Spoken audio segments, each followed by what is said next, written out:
Liverpool and Manchester City have been the two dominant and most successful clubs in English football in recent years. But today the league leaders have the opportunity to deliver a potentially devastating dent to the champions' hopes of making it 5 titles in a row. It is Manchester City who visit Anfield on Sunday. If we look at the top of the Premier League table, it underlines just how important this game could be. Let's go, come on, come on. You can cause a problem here at Anfield. The atmosphere will be electric when the crowd wants to get up for a big game. They can get up for a big game. It's the fixture that defines an era. When these two sides come together, it always feels as though it's a titanic clash. Robertson across goal, Nunez! And De Bruyne through the middle, and he's completely unmarked and scores. Is there a change in them? They're still a fantastic side. We have to make sure we are on our best game. They're in for a hell of a game. And Mohamed Salah! If you look at what he did in the last few years, 4-time champions in a row, I think, it's fair to say that he's maybe the best manager in the league. Alexander-Arnold, good touch! Yes! What a goal! Yes! We all know that the teams we face in this league, they are able to have the same run of games as we have. So if we want to stay where we are, we have to keep bringing the results in, which is not going to be easy. Incredible feat by Mohamed Salah, and he goes on! Oh, my word! We like to be where we are, and if we want to stay there, we have to keep on winning games.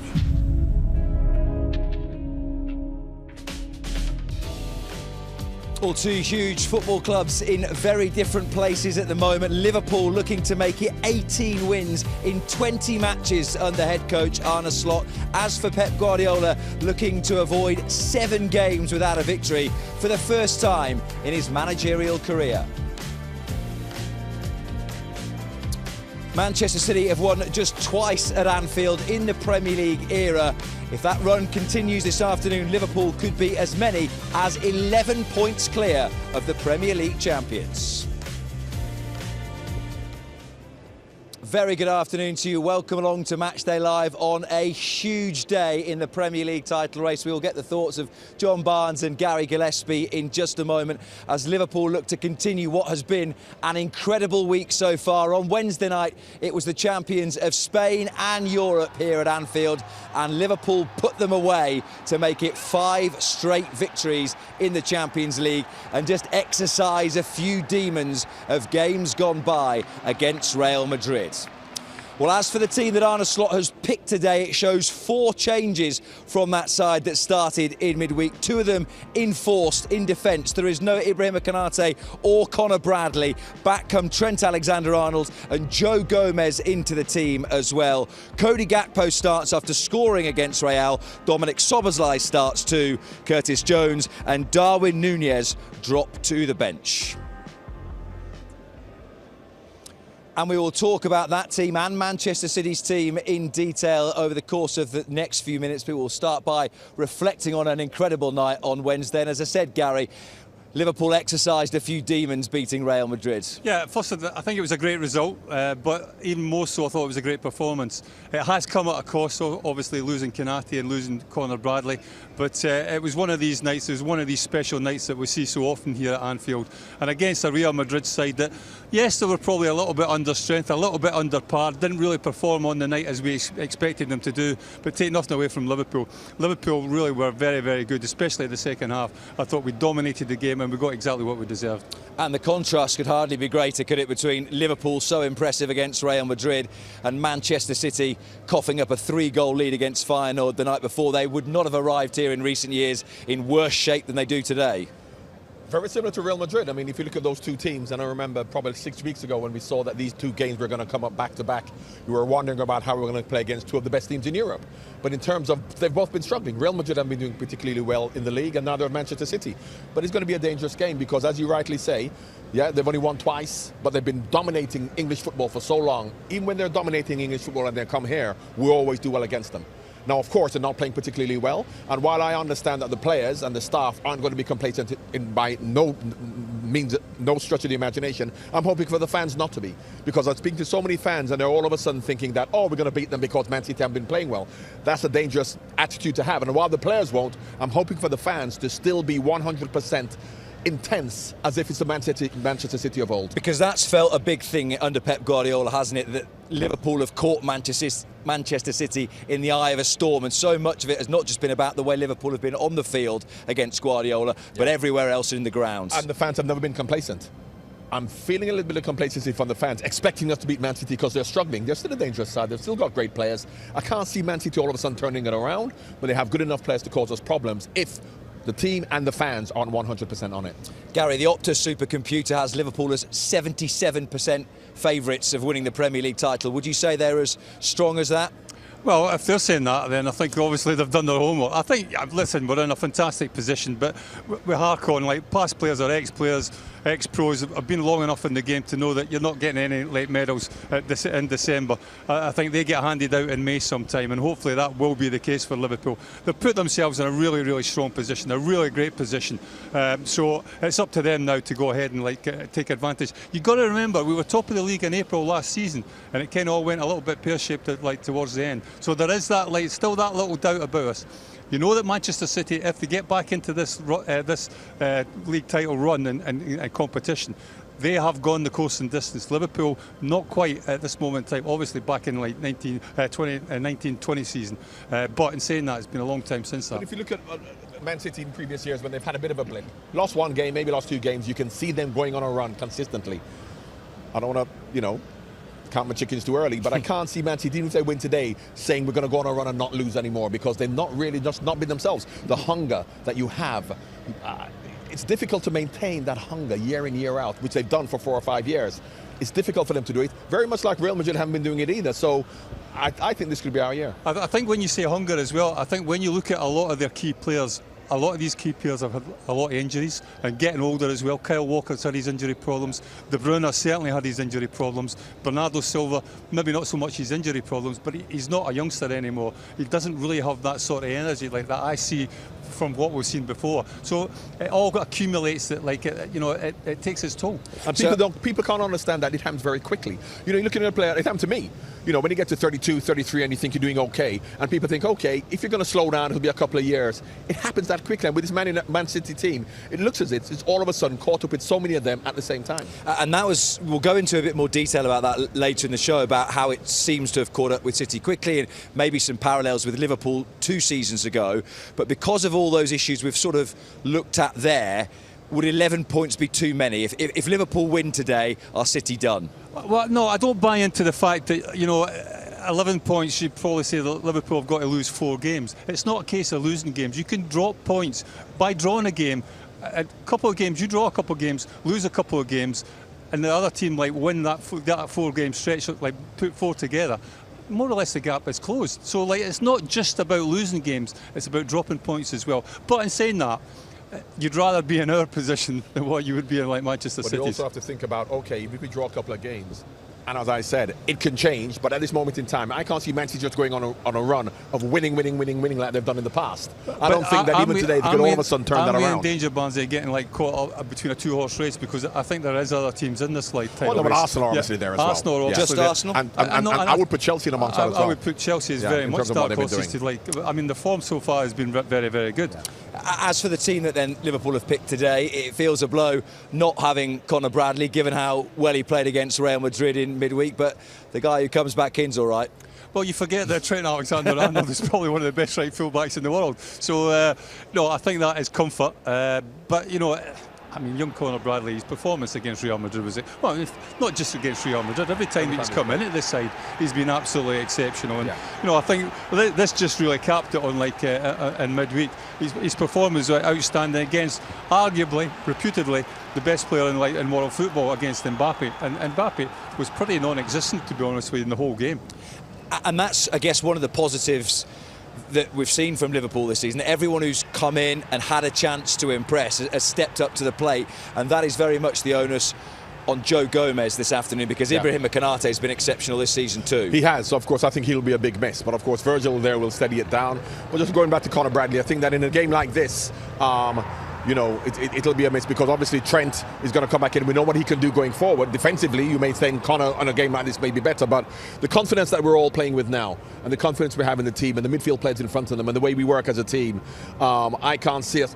I'm not talking about slipping up today, but even if we do not win today, I can't see us all of a sudden slipping up in other games to then say other teams will catch us. So, but if you just take today, and that's all we have to concentrate on, I'm really looking forward to it. But I'm a little bit apprehensive about which Manchester City team turns up, because they still have got great players. In terms of today then, and the way Liverpool set up, the question will be who plays down the middle. Will it be Cody Gakpo, or will it be Luis Diaz, who did so with such success in the Champions League? Well, we were having a lot of discussion off air, and Barnsley thinks it's going to be Gakpo. I think it'll be Diaz that goes through the middle. I think when he's had to revert to like that sort of formation and who goes where, I think more often than not he's going with Diaz down the middle. So I don't think that'll be change. I think he'll go Diaz down the middle, and Gakpo, you know, like for the goal return he's had from like the left wing position is absolutely phenomenal. So I think he'll stick with Gakpo down the left and Diaz through the middle. I just think from the point of view of having somebody who's better with his back to play, bringing people into play, Diaz obviously facing the play, running at, you know, Kyle Walker, whoever's going to play there. So obviously Diaz has played down there, but it wouldn't surprise me if Gakpo plays down the middle, put it that way. Let's have a look at the Manchester City team that Pep Guardiola has picked. Big news is that there's been a change of goalkeeper this afternoon. Stefan Ortega starts, Edison drops to the bench, the captain Kyle Walker and Ruben Diaz also come back into the team. Josko Gvardiol drops to the bench, as does Jack Grealish. They're the three changes from the side that started that 3-3 draw, which City led 3-0 with 15 minutes to go at the Etihad on Tuesday night. And that, Gary, in a game like this, is a big call to drop your goalkeeper. Yeah, I think, listen, I don't think there's a great deal between the two goalkeepers. A bit similar to like the situation we find ourselves in at this moment in time. Alisson Becker, yes, you'd probably say Alisson Becker, well, I regard him as probably the best goalkeeper in the world at this moment in time. But I mean, young Kevin Keller, I mean, what a performance. Again, we're talking about performances about Connor Bradley midweek. What about the goalkeeper's performance saving the penalty? So a bit like what we've got at this situation, I don't think you can really choose between the two of them. I don't think that weakens them in that many ways. Kyle Walker coming back, I did a thing with Michael Brown midweek, and he was talking about how he's been really struggling with his knee, Kyle Walker, maybe hence the reason why his performances have been just a little bit below the standard that he's had, and I think you can go right throughout the course of that team. Oscar Bob is like another guy that's been missing as well because he's broke his leg. You know, Alvarez went in the summer. I think that left him a little bit short up front. I think Oscar Bob was the guy that they thought that was going to fill that gap. He goes and breaks his leg, so they're struggling a little bit in that department as well. I think from bringing the ball out, Edison's better with his feet. But from, as Gary says, in terms of stopping shots or whatever, I don't think there's much to choose between them. But I think in terms of build-up play, Edison's the best in the world at that. And it's a bit of a telltale sign that here they're really thinking about not losing and getting a goalkeeper, okay, not as good with his feet, but let us try and keep Liverpool away. And interestingly, since October the 30th, no team in Europe's Big Five leagues have conceded more goals than Manchester City, 17 in 6 matches. What do you put that down to? The defence, Ruben Diaz and John Stones have both been missing, or is it, as we keep going back to, the fact that Rodri's not there protecting them? Well, I think you've got to look at Rodri, and I think, I mean, Ballon d'Or winner, I think he's going to be a massive loss. I think you can probably equate that again a little bit to ourselves when we lost Virgil van Dijk for the season when he had that injury against Everton. So, like, when you lose a world-class player like Rodri, I think you're going to feel the effects. But in saying that, when you look at, and I know that it might not be the case because he does chop and change his back four or his back three quite regular, but I don't think that does you any good, to be quite honest with you. You're bringing in a new goalkeeper as well now. You've changed your back four all the time. A little bit uncertain. There's not any kind of consistency there. I think that's one area of the pitch that I would suggest that you need consistency with your two centre-backs and your goalkeeper. Maybe not so much your full-backs a little bit, because I think that the way the game's gone, full-backs' position have kind of changed a little bit. It's more attack-minded than maybe defensive, but certainly your two centre-backs and your goalkeeper, and I think he's just maybe changed it a little bit too many times. They have such an attacking team. Rodri is as simple as that for me, because as much as I've looked at Manchester City and they dominate possession, which is fine, but out of possession, Rodri holds that position, but he also pulls people back into those positions, be it Bernardo Silva, be it Phil Foden. See, he organises in front of the back four. He can't do it by himself, but he's such a good organiser as well as holding that position. With him not being there, you have players in there who are good on the ball, but I've looked at Manchester City team and I think, how can they not concede goals?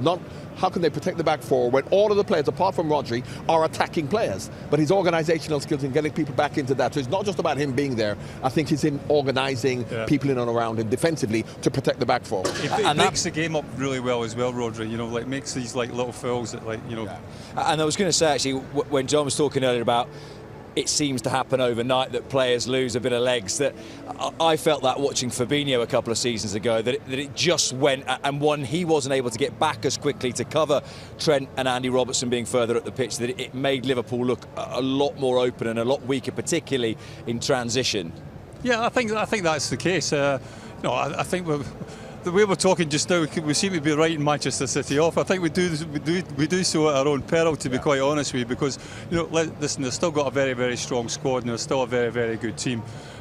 So let's just wait and see how this game pans out before we get carried away a little bit too much. Yeah, and they still have the big fella up front, Erling Haaland, who's got 2 goals in his last 7 games, which for some strikers would be okay. I guess the problem with City and with Haaland in particular is that we are judging him by just such ridiculously high standards that when he drops off a little bit, it becomes a talking point because he's back to being a human being. But of course, it's also the way the team plays in terms of creating chances for him. He's not going to get the ball and beat 3 players, but of course, De Bruyne was a big miss. And in terms of the way they play from a creative point of view, I don't think they're creating as many chances. They're still looking to get crosses in.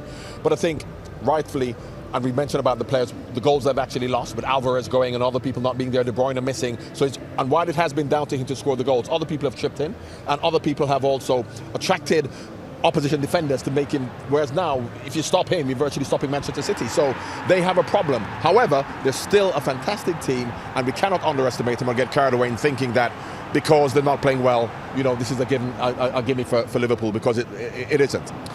We talk about him as though he's not allowed to lose form, as though no other great strikers in history did so. When someone like an Ian Rush or Robbie Fowler was struggling a bit, what would they do? How would they be? Would their mood change at all? Well, of course, strikers like to score goals, but more importantly, other people would chip in with goals. So if Russia wasn't scoring, other people would score. But it seems as if Haaland isn't scoring, where are the goals going to come from? And I don't think Liverpool ever had that problem. Even if Robbie wasn't scoring, yet other people to score.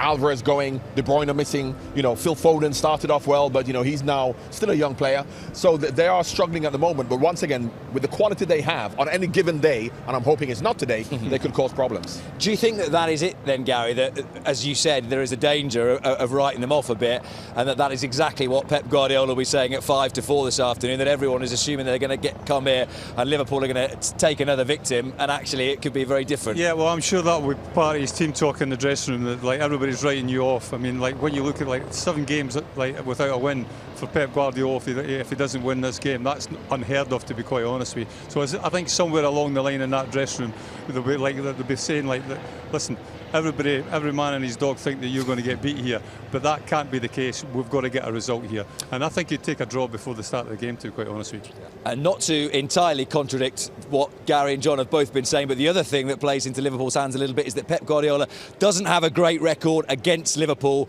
and he doesn't have a great record on this ground, and I'm sure that one man who'll be hoping that continues this afternoon is Steve Hunter. Good afternoon. Thank you so much, Rob. Yes, good afternoon, everybody. I mean, in midweek it was incredible, wasn't it? The atmosphere really added to it, and I think we need that again today as far as the Reds are concerned. Right from the start of the game, You'll Never Walk Alone gets played a lot earlier at Champions League games because it's UEFA who control it, and they play the Champions League music as the teams come out. But it was amazing atmosphere. It was something I don't think that Real Madrid quite knew what hit them, and I think it added to that, and the players thrive off that, as we've seen in the past. And looking at that Pep Guardiola record, as Rob just alluded to here, it's quite extraordinary, isn't it, when you think about it, really? And these are the days under Jurgen. Obviously, 9 games winning. He's only won 1 game, and that 1 game, as I was alluding to earlier, because how big a difference the fans can make here today, was behind closed doors because of COVID times. But losing 5, let's certainly hope that record does continue here today.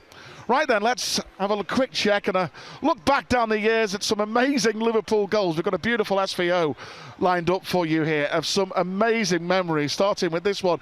Gini Wijnaldum. What a header that was against City, Anfield Road end. I remember it well. We were in the other gantry, me and Aldo, back then, and it was New Year's Eve, what a way to end and start the new year with that win over City. Bobby Firmino scoring a great goal here as well in that 4-3 game over City when we were coasting it really. City scored a couple at the end. You may remember Mo Salah lobbing the keeper as well, lobbing Ederson with a wonder goal. And then Alex Oxlade-Chamberlain, what a strike that was in reliving the Champions League days. That was an unbelievable night, that, wasn't it? And Fabinho as well in the Premier League. This was a big win. This was a big statement win by Liverpool. A rocket at the Anfield Road end by the Brazilian on that one. But probably one of the best goals, as you see here, is Mo Salah's sensational goal at the Anfield Road end when he's turning the City defenders in knots before finishing as well. And then we saw the Mo Kop end winning when he got away from Akanji to score at the Kop end. It was absolutely unbelievable. And then Alexis McAllister's penalty in that game last year. Let's hope we'll have some more glorious goals at the Kop end. How good is it to see Barnsley, by the way, one of the best players